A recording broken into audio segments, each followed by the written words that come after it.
Hi hello नमस्कार. आज आम्ही बनवणार आहोत चुलीवर बटर पनीर.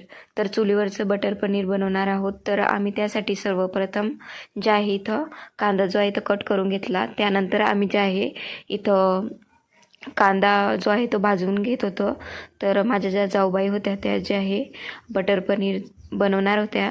तर बटर पनीर बनवण्यासाठी त्यांनी सर्वप्रथम इथं तेल टाकलं, त्यामध्ये खडे मसाले टाकले. त्यानंतर जी कांदा आणि टमॅटोची जी पेस्ट होती ती त्यांनी यामध्ये छान अशा प्रकारे जे आहे ते परतून घेतली.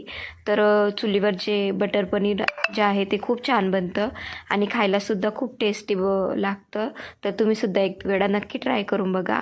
तर आम्ही जे आहे बटर पनीर बनल्याच्या नंतर सर्वजणांनी जेवण वगैरे केलं. तर बटर पनीर जे आहे ते खूप छान बनलं होतं आणि खूप टेस्टी लागत होतं आणि खूप छान त्यांनी जे आहे ते बटर पनीर जे आहे ते बनवलं होतं. खूप छान होतं आणि खूप टेस्टी होतं. तर भेटूया नेक्स्ट व्हिडिओमध्ये. तोपर्यंत बाय.